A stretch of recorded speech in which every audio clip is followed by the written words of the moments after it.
Hello friends, welcome back to RGM online classes. RGM education YouTube চ্যানেলে তোমাদের সকলকে জানাই স্বাগত। আমাদের টেট এক্সাম মডেল কোশ্চেন পেপারে আমরা মিক্সড টপিক্সের ওপরে যে টেস্ট নিয়ে চলেছি এতদিন ধরে, সেই টেস্টের আজকে টেস্ট নাম্বার 23 তোমাদের সামনে পাবলিশ করছি। আজকের সেটে প্রথমে তোমরা পেয়ে যাবে সিডিপি থেকে কিছু প্রশ্ন নম্বর 1 থেকে প্রশ্ন নম্বর 10 পর্যন্ত তোমাদের জন্য রয়েছে সিডিপি থেকে বাছাই করা প্রশ্নগুলি, যে প্রশ্নগুলো বিগত বিভিন্ন টেট পরীক্ষাতে বারবার আসতে দেখা গেছে। তো প্রথমে চলে আসি প্রথম প্রশ্নে। বলেছে শৈশবকালে শিশুরা যে অনুভূতি প্রথম প্রকাশ করে তা হলো, অর্থাৎ বলতে হবে শৈশবকালে শিশুরা প্রথম দিকে কোন কোন অনুভূতিগুলোকে প্রকাশিত করে। তাদের নিজের প্রতি ভালোবাসা, খেলনার প্রতি ভালোবাসা, পিতামাতার প্রতি ভালোবাসা, সব কয়টি। অর্থাৎ শিশুদের শৈশবকালের যে সমস্ত অনুভূতিগুলি প্রকাশিত হয় তার মধ্যে নিজের প্রতি ভালোবাসা, তার খেলনার প্রতি ভালোবাসা এবং পিতামাতার প্রতি ভালোবাসা, তিনটাই কিন্তু সঠিক। অর্থাৎ অপশন নাম্বার ডি, সব কয়টি is the correct answer. Number 2-এ বলা হয়েছে একটা 5 বছরের শিশুর জন্য বিদ্যালয়ে কোন ধরনের ক্রিয়াকলাপ আয়োজন করা উচিত। অর্থাৎ বিদ্যালয়ে, স্কুলে একটা 5 বছরের শিশুর জন্য কী ধরনের ক্রিয়াকলাপ বা অ্যাক্টিভিটিস কেমন রাখা উচিত। দলগত খেলা, অর্থাৎ এমন একটা খেলা রাখতে হবে যেখানে শিশুরা টিম ফর্ম করতে পারবে বা দলবদ্ধভাবে তারা খেলাধুলা করবে। নম্বর বিতে বলা হয়েছে, অপশন নম্বর বিতে, শিশুকে তার পরিবেশের সঙ্গে স্বাধীনভাবে মানিয়ে নেওয়া। অর্থাৎ এমন একটা কার্যকলাপ করা বা করানো শিশুদেরকে দিয়ে যাতে শিশুরা তার পরিবেশের সঙ্গে নিজেদেরকে স্বাধীনভাবে মানিয়ে নিতে পারে। কর্মের মাধ্যমে শিক্ষা গ্রহণ, সব কয়টি। সঠিক উত্তর কী হবে, যে একটি 5 বছরের শিশুর জন্য বিদ্যালয়ে কোন ধরনের ক্রিয়াকলাপ করা উচিত। সঠিক উত্তর হবে সব কয়টি, কারণ দলগত খেলার কথাটা বললাম। শিশুকে পরিবেশের সঙ্গে স্বাধীনভাবে মানিয়ে নেওয়া, অর্থাৎ এমন অ্যাক্টিভিটিসগুলো রাখতে হবে যাতে শিশুটা বুঝতে শেখে যে কীভাবে তাকে সোসাইটিতে, পরিবেশে, সমাজে চলতে হয়, কীভাবে তাকে মানিয়ে নিতে হয় সে সমস্ত। এবং কর্মের মাধ্যমে শিক্ষা গ্রহণ, অর্থাৎ অ্যাক্টিভিটিসের মধ্যে দিয়ে, কোনো একটা কাজের মধ্যে দিয়ে তাকে শিক্ষা গ্রহণ করানো, কোনো একটা কাজ করতে দেওয়া, কোনো একটা টাস্ক করতে দেওয়া এবং তার মধ্যে দিয়ে তাকে শিক্ষা গ্রহণ করানো। So option number D is the correct answer. প্রশ্ন নম্বর 3-এ কী আছে? প্রশ্ন নম্বর 3-এ বলেছে নিচের কোন বিষয়টি 5 থেকে 6 বছরের শিশুদের শেখানো যায় না। শেখানো যায় না, নিচের কোন বিষয়টি?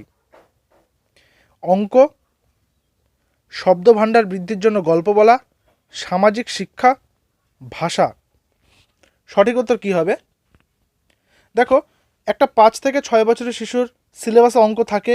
সিলেবাসে যখন অঙ্ক থাকে তাহলে তাকে অঙ্ক অবশ্যই শেখানো যায়, অসুবিধা নেই। শব্দভাণ্ডার বৃদ্ধির জন্য গল্প বলা, অর্থাৎ তাদের বিভিন্ন রকমের বই থাকে, পাঠ্য বই থাকে, লিটারেচারের বই থাকে, ঠিক আছে, সাহিত্যের বই থাকে, সেখানে বিভিন্ন গল্প রয়েছে এবং সেই গল্প বলার মধ্যে দিয়ে, গল্প পড়ার মধ্যে দিয়ে তাদের কিন্তু শব্দভাণ্ডার দিনকে দিন ইনক্রিজ হতে থাকে। ভাষা তো সে কথা বলার শেখার ধীরে ধীরে ধীরে ধীরে ভাষা শিখতে শুরু করে, কিন্তু যে সামাজিক শিক্ষার কথাটা এখানে বলা হয়েছে, ঠিক আছে, যে এডুকেশনটা সোসাইটির সম্পর্কিত যে জ্ঞানটা, সামাজিক শিক্ষা, সেই শিক্ষাটা নেওয়ার মতন কিন্তু 5 থেকে 6 বছর শিশুর ক্যাপাসিটি থাকে না। অর্থাৎ তাকে সেই জ্ঞানটা দেওয়া যেতেই পারে কিন্তু তাকে শেখানো যাবে না, সে সেগুলো শিখতে পারবে না, ঠিক আছে। So option number C is the correct answer. Number 4, প্রাথমিক ও পরবর্তী শৈশবকালে কোন বৈশিষ্ট্যটি লক্ষ্য করা যায়। প্রাথমিক এবং তার পরবর্তী শৈশবকালে কোন বৈশিষ্ট্যটা লক্ষ্য করা যায়? শিশুটি তার দলের নেতা হতে চায়, তার ব্যবহার আত্মকেন্দ্রিক হয়ে পড়ে, যন্ত্রচালিত খেলা সে পছন্দ করে, সব কয়টি। কী হবে? প্রাথমিক অর্থাৎ যে প্রাইমারি স্কুলের কথা বলছে, প্রাথমিক শৈশবকালের কথা বলছে এবং পরবর্তী শৈশবকালের কথা বলছে, যে সমস্ত বৈশিষ্ট্যগুলো একটা শিশুর মধ্যে লক্ষ্য করা যায় সে কি?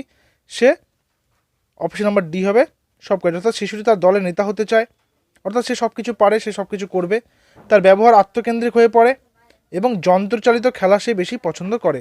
So option number D is the correct answer. Question number 5-এ রয়েছে দলগত বয়সসীমার অপর নাম কি। Very very important question. দলগত বয়সসীমার অপর নাম কি? প্রাথমিক শৈশবাবস্থা, পরবর্তী শৈশবাবস্থা, যৌবন অবস্থা, কোনোটিই নয়। শৈশবাবস্থা বলতে শৈশব অবস্থা। তো দলগত বয়সসীমার অপর নাম হচ্ছে পরবর্তী শৈশবাবস্থা। Option number B is the correct answer. নেক্সটে চলে আসি নাম্বার 6-এ বলা হয়েছে পরবর্তী শৈশব অবস্থায়, যেটাকে আমরা এখনই জানলাম দলগত বয়সসীমা, সেই পরবর্তী শৈশব অবস্থায় শিশুদের কোন মনোভাবের বিকাশ ঘটে?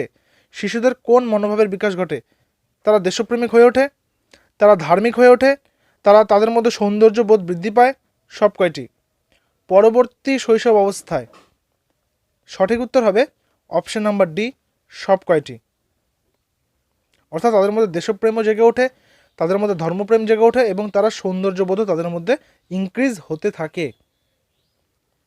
নেক্সট চলে আসি নম্বর 7-এ, পরবর্তী শৈশবাবস্থা। আজকে দেখো পরবর্তী শৈশবাবস্থা অর্থাৎ পূর্ববর্তী, প্রাথমিক এবং পরবর্তী শৈশবাবস্থার কথা এখানে বলা হচ্ছে, বিভিন্ন প্রশ্ন এগুলো রয়েছে।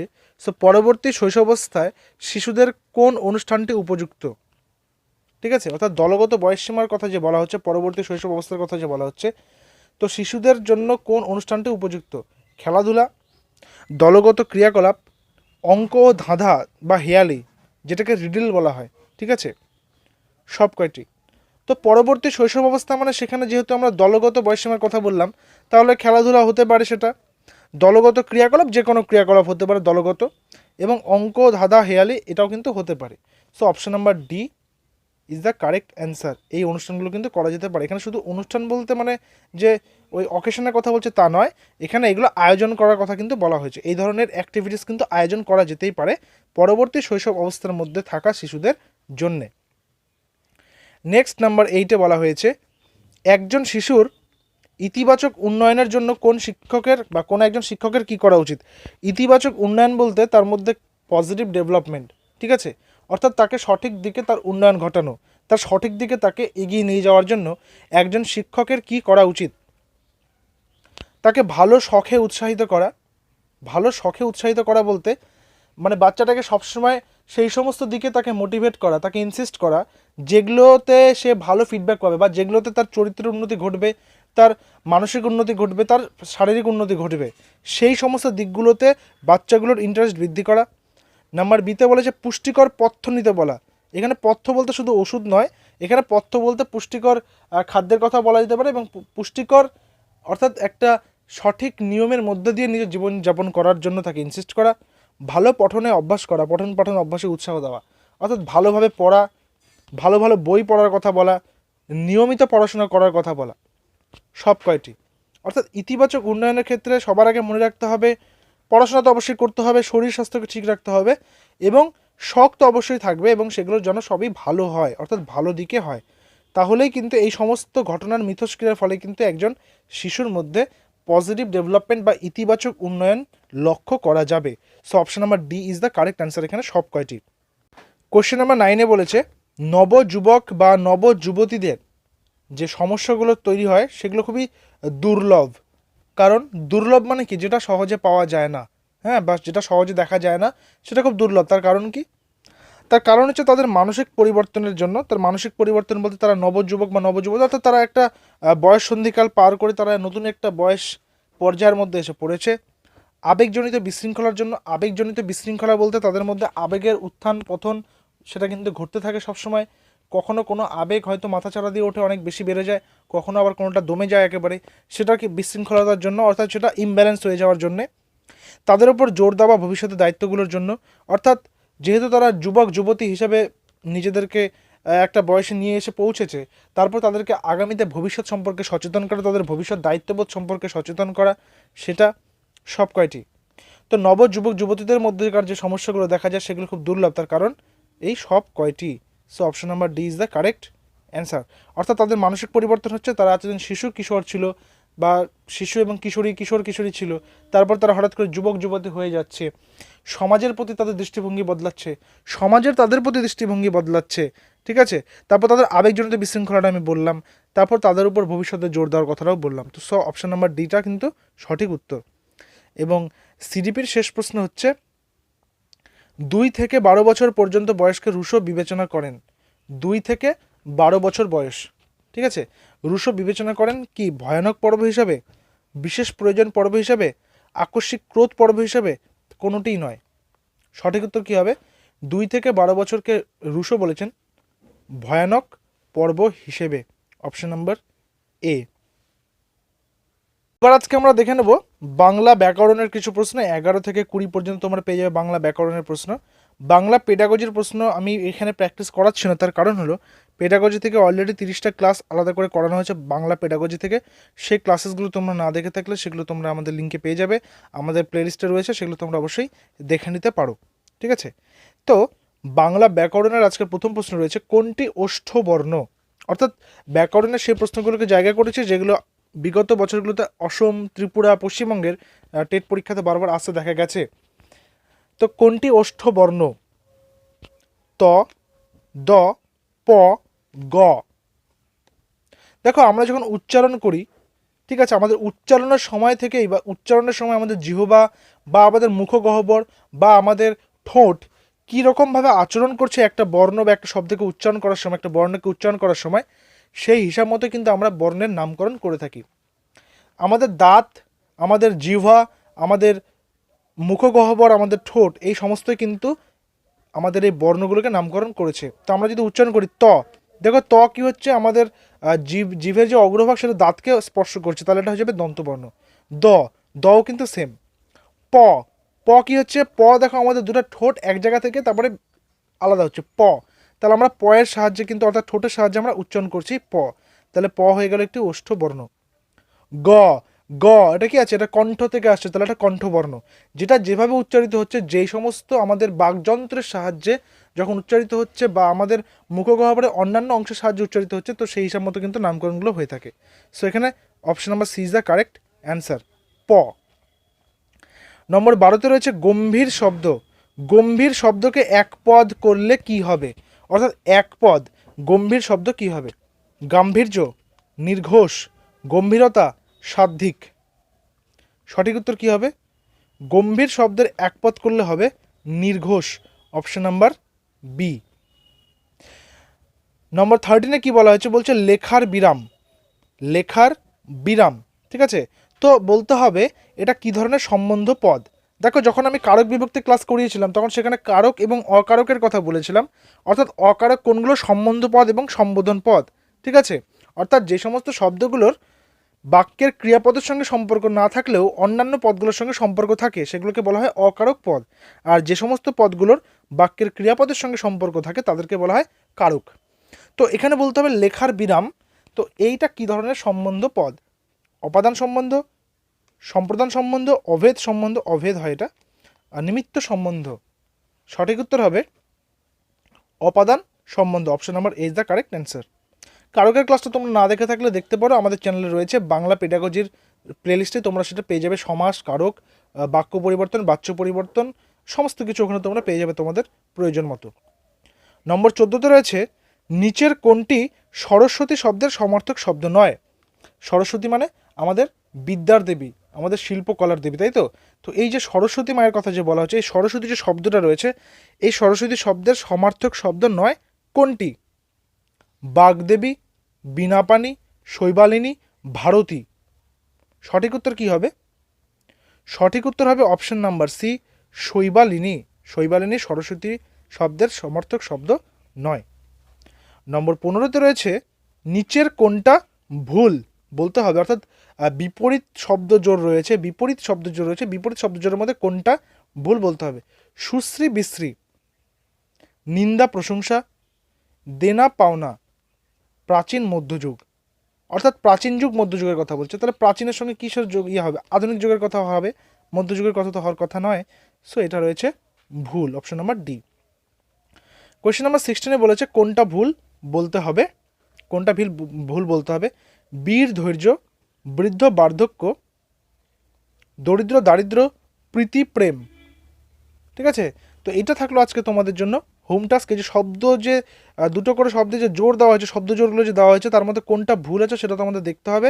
সেটা তোমরা নিচে কমেন্টে জানাবে, আমি তোমাদেরকে রিপ্লাই করে দেবো। এবং পিডিএফটা শেয়ার করার সময়, অর্থাৎ আমাদের যে ক্লাসগুলো যে হয় প্রতিদিন, এই ক্লাসের পিডিএফ তো আমাদের টেলিগ্রাম চ্যানেলে পোস্ট করে দেওয়াই হয়। তোমরা টেলিগ্রাম চ্যানেলে যুক্ত হতে পারো, সেখানে পিডিএফের সঙ্গে হোম টাস্কের সঠিক উত্তরটাও শেয়ার করে দেওয়া হবে। নেক্সটে চলে আসি সম্পূর্ণ ফ্রিতে।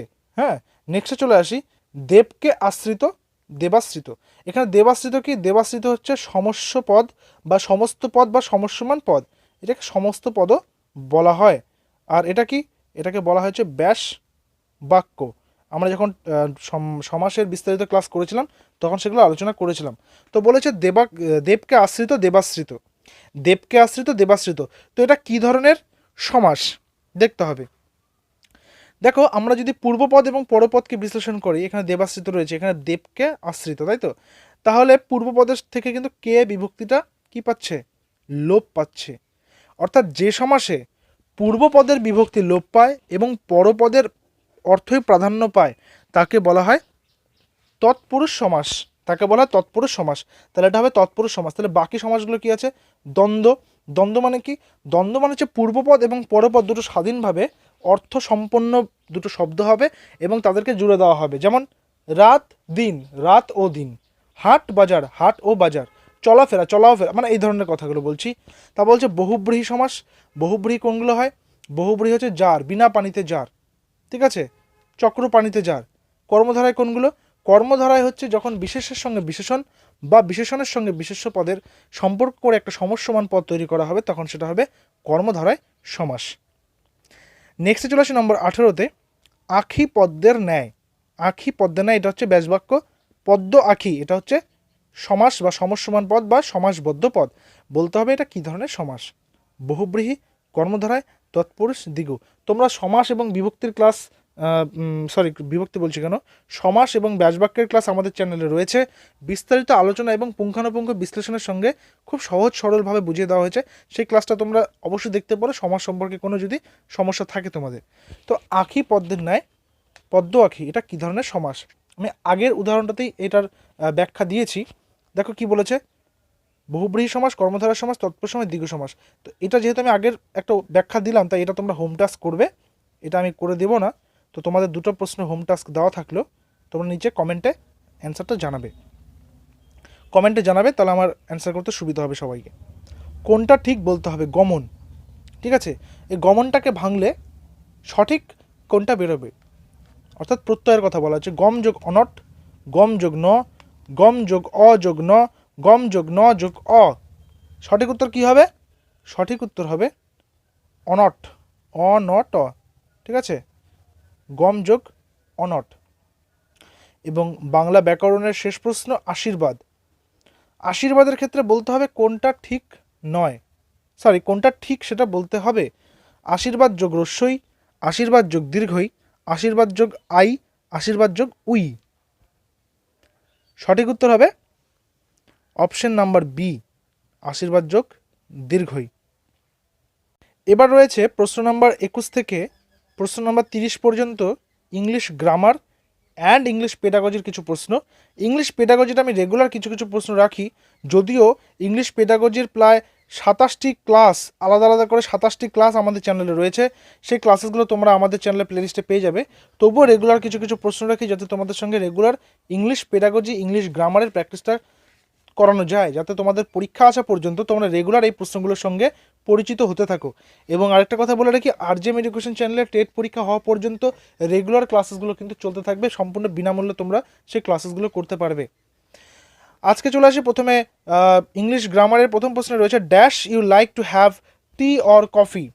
এখানে অক্সিলারি বা সঠিক মোডাল দিয়ে তোমাকে এখানে ফিল ইন দ্য ব্ল্যাঙ্ক করতে হবে, অর্থাৎ এখানে কোন মোডালটা বসবে। কি বলছে, you like to have tea or coffee, অর্থাৎ এখানে তোমাকে একটা কি দিচ্ছে, একটা অল্টারনেটিভ অপশন দিচ্ছে। তুমি চা খাবে নাকি কফি খাবে, তুমি কি খেতে পছন্দ করো, ঠিক আছে? Could, would, can, will. So সঠিক উত্তর হবে would you like to, would you like to have tea or coffee. Next কোশ্চেনে চলে আসি নাম্বার 22তে, if Ram had money he dash have helped you. যদি রামের টাকা থাকতো সে তোমাকে সাহায্য করত। দেখো সাহায্য করতো, তাই না?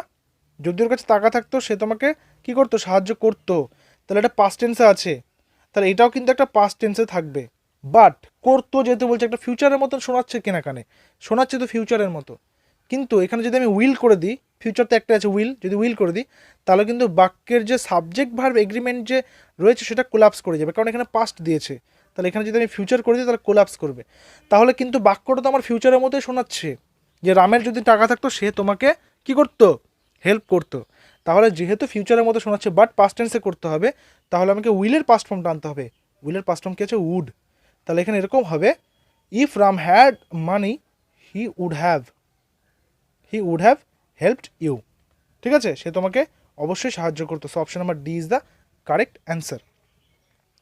নেক্সট কোশ্চেনের নাম্বার 23-তে কী আছে দেখে নিই। দেখো একটি কী আছে, একটি ন্যারেশন দিয়েছে। প্রশ্নটাকে দেখে নেবো কারণ চারটা অপশন হয়ে গেছে। দেখো বলেছে দেয়ার আর সেরিমনিস গোয়িং অন, অর্থাৎ সেখানে সেরিমনিস চলছে, বিভিন্ন রকমের অনুষ্ঠান সেখানে চলছে। হি সেইড টু মি, সে আমাকে বলেছিল যে সেখানে কি চলছে, সেখানে অনুষ্ঠান চলছে, সেরিমনি চলছে। তাহলে ন্যারেশন করার সময় আমাদের যে জিনিসগুলো মাথায় রাখতে হবে সেগুলো হচ্ছে, ন্যারেশনের যে জিনিসটা সবচেয়ে বেশি গুরুত্বপূর্ণ সেটা হচ্ছে রিপোর্টিং ভার্ব, অর্থাৎ ইনভার্টেড কমার বাইরে স্পিকারের সাথে যে ভার্বটা বসে থাকে সে হচ্ছে রিপোর্টিং ভার্ব। রিপোর্টিং ভার্বটা এতটাই পাওয়ারফুল যে গোটা রিপোর্টের স্পিচের যে টেন্স রয়েছে সেটাকে চেঞ্জ করে দেওয়ার মতো ক্ষমতা সে একাই রাখে। তো এটা যেহেতু পাস্ট টেন্সে আছে, মনে রাখতে হবে রিপোর্টিং ভার্বটা যদি পাস্ট টেন্সে থাকে তাহলে রিপোর্টেড স্পিচের যে ভার্ব রয়েছে সেটা কিন্তু চেঞ্জ হয়। ঠিক আছে, কিছু কিছু ব্যতিক্রমী ক্ষেত্রে চেঞ্জ হয় না, সেটা যখন উদাহরণ আসবে সেটা জানাবো। সো এখানে রয়েছে হি সেইড, তাহলে হি সেইড টু মি আছে, সেইড টু থাকলে কী হবে, টোল্ড হয়ে যাবে। তো আমরা প্রথমে দেখবো যে আমাদের অপশনগুলোতে টোল্ড আছে কি না। দেখো এ নাম্বারও টোল্ড আছে, বিতেও আছে, সিতেও আছে, ডিতেও আছে, তার মানে চারটা অপশনের কিন্তু টোল্ড রয়েছে। এই অবধি সব ঠিক আছে। আচ্ছা টোল্ড কি, টোল্ড ও আমাকে বলেছে, টোল্ড মি কোথায় কোথায় আছে একটু দেখে নিই। হি টোল্ড মি আছে, হি টোল্ড মি নেই, এখানেও মি নেই, এখানেও মি নেই, তাহলে এই তিনটাতে কিন্তু মি নেই, তাহলে ভুল হচ্ছে এখানে। তারপরে বাকি অংশগুলো দেখবো, লিঙ্কার হিসেবে দ্যাট বসিয়েছে, এখানেও দ্যাট, এটা তো দ্যাট, এটা তো দ্যাট, এটা তো দ্যাট বসিয়েছে, লিঙ্কার চারটাতে আবার ঠিক আছে। তারপর বলছে দেয়ার আর সেরিমনিজ গোয়িং, অর্থাৎ এখানে প্রেজেন্ট কন্টিনিউয়াস হচ্ছে, আর গোয়িং, তাহলে এটা পাস্ট যেহেতু আছে এটাকে পাস্ট করে দেবে, পাস্ট কন্টিনিউয়াস করে দেবে, তাহলে এখানে হয়ে যাবে ওয়ার গোয়িং। তাহলে ওয়ার গোয়িং কোথায় আছে, ওয়ার গোয়িং কোথায় কোথায় আছে একটু দেখে নেবো। দেখো প্রথম বাক্যে বলেছে he told me that there were ceremonies going on, যে ওয়ার গোয়িং, ঠিক আছে। তারপরে কাছে হ্যাড বিন গোয়িং কাটা, তারপরে কাছে হ্যাভ বিন গোয়িং কাটা, হ্যাড গোয়িং কাটা, তার মানে আমাদের অপশন নাম্বার এটাই কিন্তু ঠিক আছে, যে he told me that there were ceremonies going on, অর্থাৎ এখানে সব কিছুই কিন্তু নিয়ম মেনে চলেছে। So option number A will be the correct answer of this question, option number A. Number 24-এ কী আছে একটু দেখে নেব। আরও একটা ন্যারেশন দিয়েছে তোমাদের জন্য, দেখো কি বলেছে। এটি একটি interrogative type of sentence, when will you return, অর্থাৎ WH কোয়েশ্চেন দিয়ে বা WH ওয়ার্ড দিয়ে যখন কোনো রিপোর্টেড স্পিচ থাকবে তখন মনে রাখতে হবে সেই ইন্টারোগেটিভ সেন্টেন্সে ন্যারেশন চেঞ্জ করার সময়, ইনডাইরেক্ট স্পিচ করার সময় লিঙ্কার হিসেবে আমাকে সেই পার্টিকুলার WHটাকে রাখতে হবে। তাহলে এখানে লিঙ্কার কী হবে, হোয়েন হবে। ঠিক আছে, এমনি যখন আমরা ইয়েস না কোয়েশ্চেন করবো, ইয়েস না কোয়েশ্চেন কাকে বলে, ইয়েস না কোয়েশ্চেন হচ্ছে যে সমস্ত প্রশ্নের উত্তরে হ্যাঁ বা নাই উত্তর আসে। তুমি কি ভাত খেয়েছো, হ্যাঁ। তুমি কি টিভি দেখেছো, না। সো এই যে হ্যাঁ বা নাই উত্তর করছি আমি, সেগুলোকে বলে ইয়েস নো কোয়েশ্চেন, সেগুলোর ক্ষেত্রে ইফ বা ওয়েদার আসে। তো এখানে আমাদের আলোচ্য বিষয় ইফ বা ওয়েদার নয়, আমাদের আলোচ্য বিষয় WH কোয়েশ্চেনটা দিয়ে যে প্রশ্নটা বানানো হয়েছে। তো বলেছে the father said to his daughter, দেখো ইনডাইরেক্ট স্পিচে করে দেওয়া আছে একটা পার্ট, দ্য ফাদার আক্সড হিজ ডটার, সেইড টু আছে, আক্সড করে দিলাম কারণ এটা জিজ্ঞাসা করছে, তাই না। তাহলে যেহেতু এটা সেইড টু আছে, তাহলে এখানে যে উইল আছে, উইল রিটার্ন, এটা চেঞ্জ হবে। আমি আগের প্রশ্নে বলেছিলাম রিপোর্টিং ভার্বটা, অর্থাৎ লিঙ্কার যেটা হচ্ছে স্পিকারের সাথে বসে, রিপোর্টিং ভার্বটা যদি পাস্ট টেন্স থাকে তাহলে রিপোর্টের স্পিচটা চেঞ্জ হয়। তাহলে উইল রিটার্ন আছে, উইল রিটার্নটা চেঞ্জ হয়ে যাবে, কী হবে, উইলের পাস্ট ফর্ম কী হবে, উড, তাহলে উড রিটার্ন হয়ে যাবে। আরও একটা যেটা মনে রাখতে হবে সেটা হচ্ছে আমাকে বাক্যটাকে করতে হবে কি, অ্যাসারেটিভ করতে হবে আমাকে বাক্যটা, ইন্টারোগেটিভ রাখা যাবে না, প্রশ্নচিহ্ন তুলতে হবে। তো এখানে তো করে দেওয়া আছে দ্য ফাদার আক্সড হিজ ডটার, দেখো চারটাতে হোয়েন দিয়েছে না, হোয়েন হোয়েন হোয়েন হোয়েন, অর্থাৎ চারটাতে লিঙ্কার হোয়েন আছে। তারপর যেহেতু আমি অ্যাসার্টিভ বললাম, তাহলে আমাকে অ্যাসার্টিভের নিয়ম কি, সাবজেক্ট আসবে তারপর ভার্ব আসবে, আগে ভার্ব তারপর সাবজেক্ট নয়। তাহলে দেখো এখানে দেখো উইল দিয়েছে, ভার্ব দিয়ে দিয়েছে আগে, তাহলে কাটা, এটা ইন্টারোগেটিভ থেকে যাচ্ছে, এখানে উড দিয়েছে, এটাও কাটা। তারপর দেখো she will return, she would return, তাহলে দুটোতে সাবজেক্টের পরে ভার্ব দিয়েছে। তাহলে আমরা আলোচনা করলাম এখনই, যেহেতু এটা পাস্ট টেন্সে আছে সেই টু, তাহলে এটা উইলটা উড হয়ে যাবে, তাহলে অপশন নাম্বার ডি হয়ে যাবে correct answer, when she would return. অ্যান্সারটা হবে the father asked his daughter when she would return, option number D is the correct answer.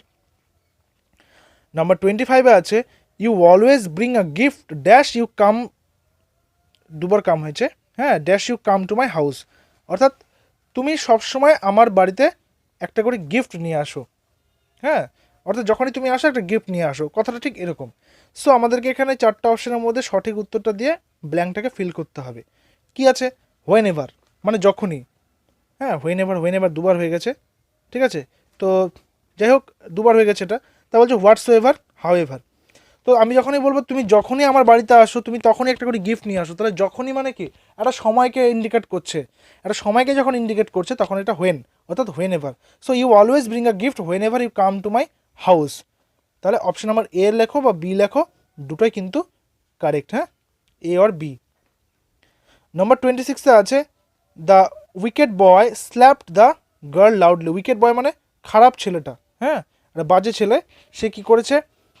সেই মেয়েটিকে একটা খুব জোরে করে চর মেরেছে, স্ল্যাপের কথা বলছে, একটা চর মেরেছে। সো ফাইন্ড দ্য অ্যাডভার্ব, এখানে অ্যাডভার্বটাকে খুঁজতে হবে। দেখো, অ্যাডজেক্টিভ আর অ্যাডভার্বের ক্লাস আমি এর আগের দিনই যে ইংলিশ গ্রামারগুলো করেছিলাম সেখানে বলেছিলাম অ্যাডজেক্টিভ কী করে। অ্যাডজেক্টিভ হচ্ছে নাউন বা প্রোনাউনকে কোয়ালিফাই করে, নাউন বা প্রোনাউনের কোয়ালিটিকে ডিনোট করে। বাট অ্যাডভার্ব কী করে? অ্যাডভার্ব হচ্ছে ভার্বটাকে বা অ্যাডজেক্টিভটাকে কী করছে? কোয়ালিফাই করছে, ভার্ব বা অ্যাডজেক্টিভটাকে কোয়ালিফাই করছে। তাহলে এখানে দেখো দ্য উইকেট বয়, তাহলে এখানে উইকেটটা কী আছে? এটা অ্যাডজেক্টিভ আছে, একটা পার্টিসিপল অ্যাডজেক্টিভ আছে এখানে একটা, ঠিক আছে। বলছে স্ল্যাপড, এটা ভার্ব। দ্য গার্ল লাউডলি, এই যে স্ল্যাপড লাউডলি অর্থাৎ তাকে চর মেরেছে, খুব জোরে করে চর মেরেছে, ঠিক আছে, সেটা সাউন্ড হয়েছে একটা। সো এই যে এই ভার্বটাকে কোয়ালিফাই করলো কে? লাউডলি। তাহলে এখানে লাউডলি হয়ে যাবে আমাদের আজকের অ্যাডভার্ব। যেমন আমি যদি বলি the the boy is brutally punished, তাহলে আমি ব্রুটালিটা বাদ দিলাম, দ্য বয় ইজ পানিশড, ঠিক আছে। তাহলে ছেলেটাকে পানিশ করা হয়েছে। ব্রুটালি পানিশড মানে কি? তাকে ভয়ঙ্করভাবে পানিশ করা হয়েছে। এই যে ব্রুটালি দিয়ে আমি ওর পানিশ করার যে মাত্রাটা সেটাকে আমি বাড়িয়ে দিলাম। সো এটা আমি ভার্বটাকে কী করলাম? কোয়ালিফাই করলাম। সো এগুলো হচ্ছে অ্যাডভার্ব। নেক্সট নাম্বার 27-এ কী আছে? নাম্বার 27-এ বলা হয়েছে I shall always be indebted dash you for this timely help. এখানে করতে হবে কি? Preposition from, of, to, with. সঠিক উত্তর হবে indebted to. Indebted to you. Next চলে আসে নাম্বার 28। আরও একটি প্রিপজিশন আছে, এরপরে আমরা ইয়েতে যাব, ইংলিশ পেডাগজিতে। বলছে হি broke the jug dash 100 pieces, অর্থাৎ সে 100টা পিসে জগটাকে ভেঙে দিয়েছে। খুব সহজ, তাই তো? তাহলে ওই এইচডাব্লিউ করবে এটা, যেহেতু সহজ তাহলে এটা হোম টাস্ক থাকলো, homework HW. An into at of কী হবে সঠিক উত্তর সেটা তোমরা কমেন্টের নিচে জানাবে। এবং পেডাগজির প্রশ্নে কী আছে দেখে নিই। বলেছে, এই প্রশ্নটা এসেছিলো আর টেটে ফেব্রুয়ারি 2016-তে। The unit of teaching in direct method is, the unit of teaching in direct method কি? ওয়ার্ড, সেন্টেন্স, ফ্রেজ নাকি নান অফ দিস? সঠিক উত্তর কী হবে? সঠিক উত্তর হবে none of this, option number D. এবং আজকের সেটের শেষ প্রশ্ন কি আছে? আজকের সেটের শেষ প্রশ্ন রয়েছে একটা কন্ডিশনাল কোশ্চেন আছে। Riya, a teacher of class 2, is presenting language items in her instructions and the learners are doing exactly as she is telling them to do. Riya হচ্ছে একজন ক্লাস 2 এর দিদিমণি।